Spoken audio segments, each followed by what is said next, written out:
No doubt many of you are worried or concerned about the way Amazon is treating its regular, loyal customers. And I am myself. I can't help it. I had a book blocked recently, and for no good reason. I had the rights to the images. It was all my own wording. There was no good reason whatsoever. Nothing that came back from Amazon.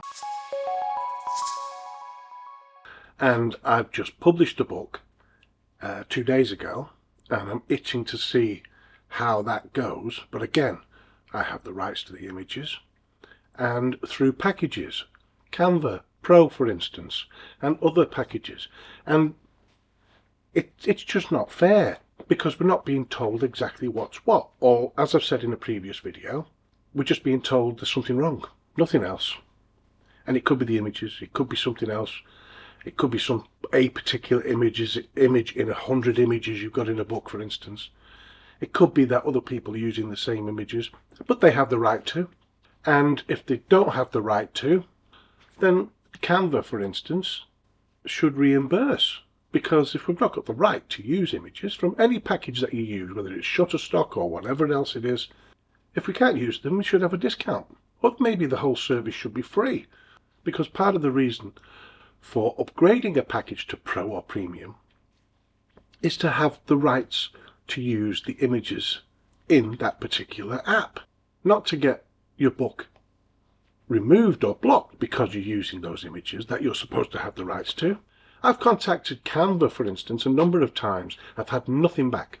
So what I've done is I've tried to look at different ways of getting around that. Now, sometimes an image isn't permitted if it's not been altered. But again, you know, that's not about premium packages and things like that. That's just about images in general. Sometimes you have to make a little alteration to it, use it in another, put a background to it, add something else to it, some writing over it. Sometimes you just can't use the image on its own.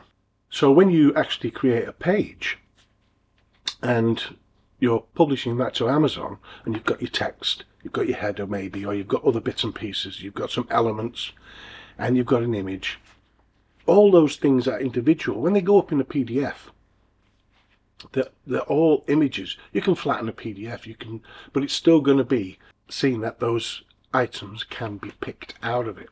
But I've come up with another way. Here's something on Canva that I've just put together. It's only 5 pages long. I could publish this as it is. It's all set out, page numbers, the text, the images are all premium or pro account images, so I have the right to use them. So it's just something I've knocked up. I mean, it's just to give you an example. Amazon, KDP, what's going on? Their service. You publish, we block. We draw you in, then spit you out. We penalise the honest and let the crooks off. Contact us, but don't expect a clear response. And I've just put some text about Amazon in there. It's just their text. It's nothing, you know, I've not altered it anyway. It's just to give you an idea of how the picture looks. There's page numbering and whatnot. Instead of downloading this as a PDF, what I'm doing is, basically in an image heavy book, this is how I'm doing it now. Download as PNG. Each one will be saved as a PNG. And whatever app you're using, you can do that. Download. Okay, now I'll open another one. I'll keep this as it is for now and I'll save it. But what I'll do is I'll create another one. And all it is 5 blank pages.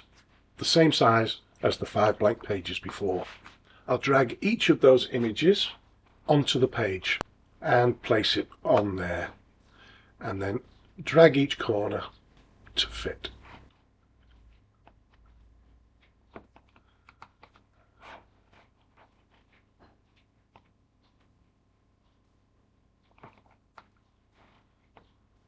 And that's it.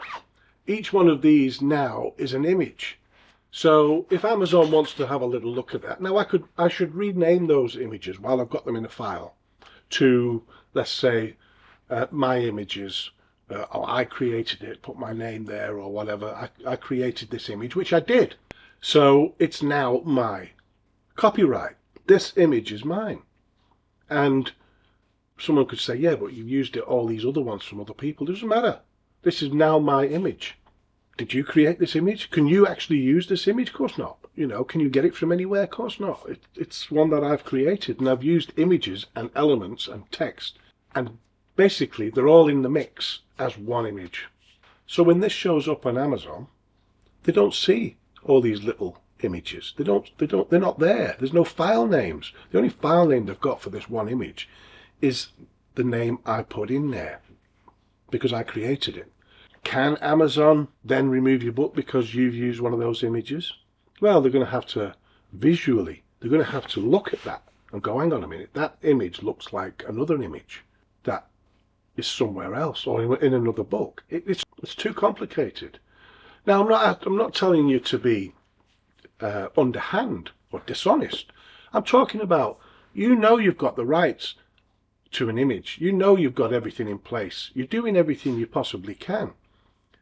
So this may be the only answer you have. Think about that. See if you want to do that. It's dead straightforward. It's easy enough. It's easy enough to do. It's only going to take you to, once you've actually created your book, no matter what you've created it in, it's only going to take you half an hour to put them in. If it's hundreds of pages, it might take you an hour, but it could be worth it. So I'll have a look for other ways around what Amazon are doing at the moment, and I'll create another video relating to that subject. So stay tuned, hit the notification bell, and don't forget to subscribe, and the like button on this video, and share it. Let people know there could be ways around what Amazon is doing, because it's totally unfair for many.